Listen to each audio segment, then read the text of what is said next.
Welcome. We're pleased to be visiting today with Dr. Cheryl Selman. Dr. Selman is the author of the two internationally best-selling books, What Women Must Know to Protect Their Daughters from Breast Cancer, and Hormone Heresy, What Women Must Know About Their Hormones. Dr. Selman, you concentrate on a number of myths in your book, Hormone Heresy.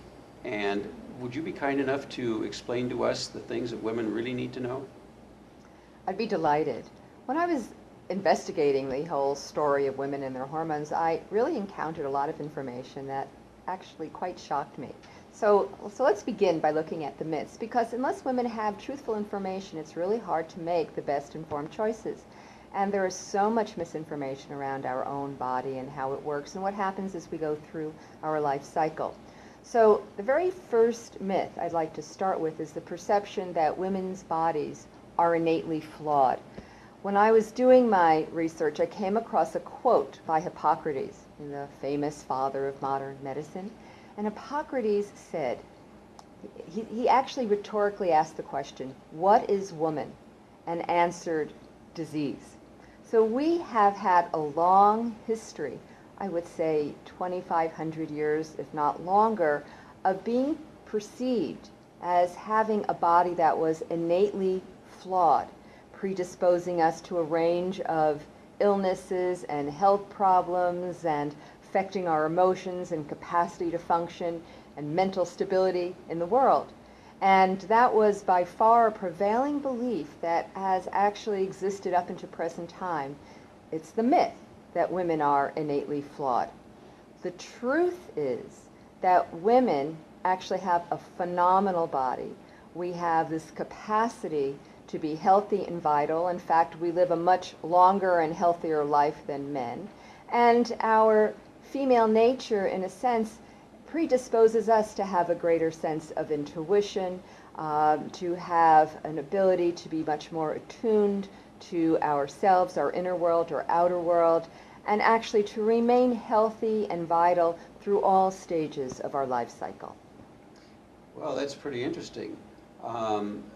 What are some of the myths over and above that? What about myths about our hormones and the things that women are all supposed to go through and all supposed, to suffer through, and it's a foregone conclusion? Well, as we continue looking at the myths, one of the biggest myths around women and their hormones has to do with the menopausal woman.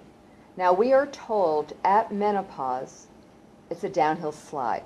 Everything starts to fall to pieces, that we stop making our hormones, that the ovaries quit, we no longer produce estrogen, and basically, as one renowned author who perpetuated some very tragic myths around women has said that at menopause, a woman becomes a caricature of her former self. And so women have carried this image that menopause is the beginning of the end of a fruitful, vital, healthy, juicy life. And in fact, that is such a big myth. The fact is, the truth is that menopause is actually a time when a woman moves into a greater experience of herself, her power. She actually has greater access to her inner wisdom, her intuition. She moves into a time of owning her power.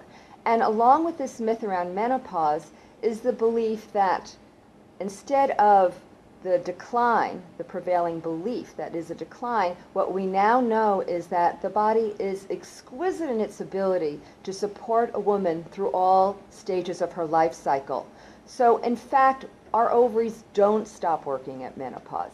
We don't stop producing estrogen. What happens is that we are shifting to another cycle of our lives, and this is our non-childbearing years, our wise woman years as it's called. Therefore, we reduce estrogen made by the ovaries by about 40 to 60%. But our ovaries really never stop producing estrogen, never stop producing hormones through our entire life. We also have backup systems. So in the case of estrogen, our backup system has to do with the adrenal glands, which help to make a bit of estrogen in our menopausal years. And then we have our fat cells. Few women understand that fat cells actually are able to make estrogen. So we are actually transitioning from one form of estrogen production in our premenopausal years to another form of estrogen production into our postmenopausal years. The other key hormone is called progesterone. In our menstruating years, we make it every month when we ovulate. When we release the egg, the sac that the egg is held in makes progesterone.